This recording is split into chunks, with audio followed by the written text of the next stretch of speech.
Les chaussettes sont séchées. Ouh. Il y a deux composantes fondamentales à la pratique du jeu de rôle, les univers et le système. Dans ma précédente vidéo, j'ai abordé les univers. Je vais donc maintenant aborder la seconde composante fondamentale de la pratique, le système. Comme je l'expliquais dans la vidéo Mashup d'IS2, le jeu de rôle est un jeu de société. À ce titre, il est logique de penser qu'il y a une règle du jeu. Or, ce n'est pas tout à fait le cas. Bon, on pourrait discuter pendant des heures de ce qu'est une règle du jeu. Pour avoir travaillé pendant 20 ans dans le secteur du jeu de société, ce qui m'a permis d'essayer des milliers et des milliers de jeux, j'aurais tendance à dire qu'il me semble que le propre d'une règle du jeu, c'est que chaque point de la dite règle est applicable scrupuleusement du début à la fin de la partie. Et que s'il y a des modifications ou des adaptations durant la partie, tout cela est strictement encadré par la règle. Parce que la plupart du temps, un jeu de société est compétitif. Et que pour que cela soit juste, chaque joueur doit être soumis à la même règle. Ce qui n'est pas tout à fait le cas dans le jeu de rôle. Le but d'un jeu de rôle, ce n'est pas d'avoir un vainqueur. Il n'y a pas de gagnant ou de perdant stricto sensu dans le jeu de rôle. Et surtout, il est courant que les meneurs de jeu, pas tous, certains, nombreux, s'arrangent avec les règles. Ils les tordent, les modifient, les adaptent, les utilisent à un moment, puis les ignorent à d'autres moments, et ce, durant la partie, afin de donner la priorité à d'autres éléments, comme par exemple le bon déroulement d'un scénario. On y reviendra dans une prochaine vidéo. Force est de constater que l'emploi même du terme la règle du jeu est loin d'être systématique dans les ouvrages de jeux de rôle. On trouve des livres de base, des manuels du joueur ou du meneur, on trouve des livres de règles, ce qui est normal puisque la structure même d'un livre de jeu de rôle ne se contente pas d'évoquer la règle du jeu. Dans un livre de base, on va trouver une description de l'univers, on va trouver comment jouer, on va même trouver des scénarios. Et si on regarde le chapitrage de certains de ces ouvrages, on remarque que le terme règle du jeu est totalement absent. Un exemple amusant concerne les kits d'initiation. Ce sont des versions light de certains jeux. Et bien à l'intérieur du kit d'initiation, on va trouver le terme règle du jeu, alors que pour le même univers, dans un ouvrage complet, il ne sera pas utilisé. Alors est-ce que le jeu de rôle possède une règle du jeu? Sans doute, certainement. C'est un point de vue. Moi je dirais que s'il y a une règle au jeu de rôle, c'est qu'il n'y a pas de règle. Il y a des règles que l'on peut utiliser ou pas, tout ou en partie. Et il y a surtout un système de jeu. Je vais encore le préciser pour que ce soit bien clair. Le jeu de rôle a été inventé par des joueurs de wargame. Le jeu de rôle vient donc des jeux de simulation de guerre. De fait, les premiers jeux de rôle étaient remplis de tables de résolution et de lancers de dés. Parce que si un joueur exposait en le narrant ce qu'il voulait faire, on le résolvait en le simulant avec des dés. Ah.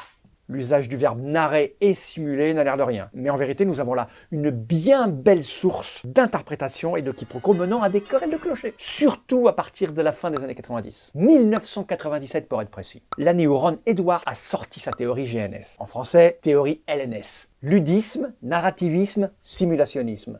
Là, tout est parti en couille. J'y reviendrai dans une autre vidéo.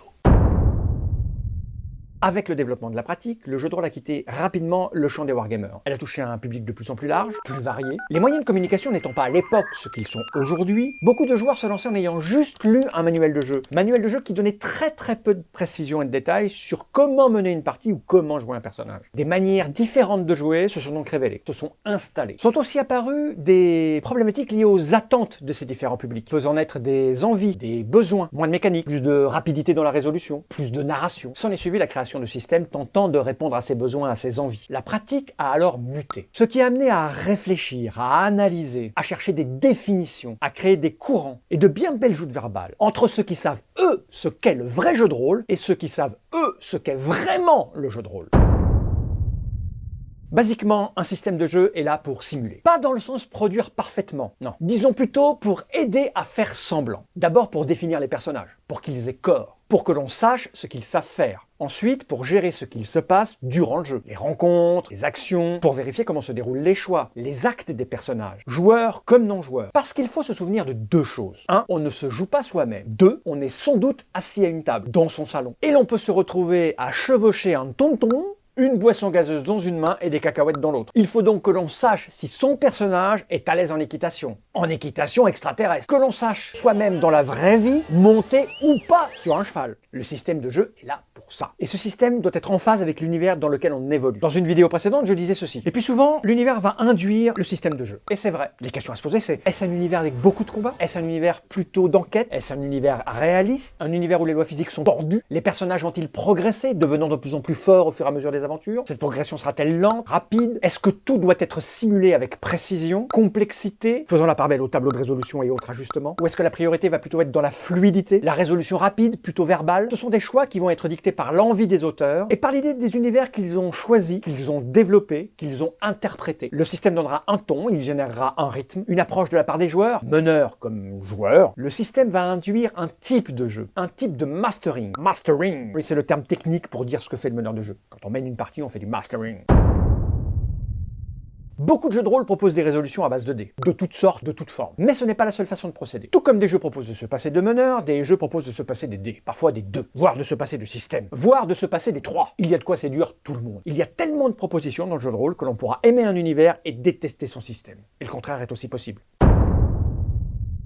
C'est là que je pense, personnellement, que le concept même de règles du jeu explose. Parce que l'on peut très bien jouer dans un univers avec le système d'un autre jeu, tel quel, ou en l'adaptant, voire en créant un nouveau système, un système maison. Il existe aussi des systèmes génériques, des tentatives de faire un système qui fonctionnerait avec tous les univers possibles, pour éviter d'apprendre à chaque nouvel univers un nouveau système. Et c'est là qu'on touche au sublime. Quand on se rend compte que le jeu de rôle est en vérité un énorme bac à sable, où l'on peut tout utiliser ou en partie, où l'on peut tout respecter ou adapter, modifier, avant de jouer, pendant qu'on joue et après avoir joué, pour aller tout simplement dans le sens qui nous intéresse.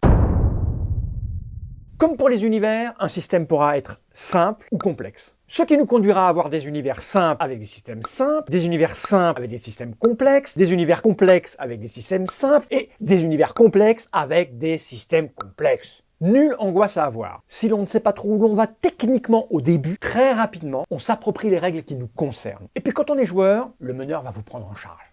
Le meneur est là pour vous dire « Est-ce que tu peux me faire un jet à +4 de trouver objet caché ?» Et si tu as un bonus, tu peux te le rajouter. Vous faites le jet de dés, vous lui annoncez le résultat et il va se débrouiller.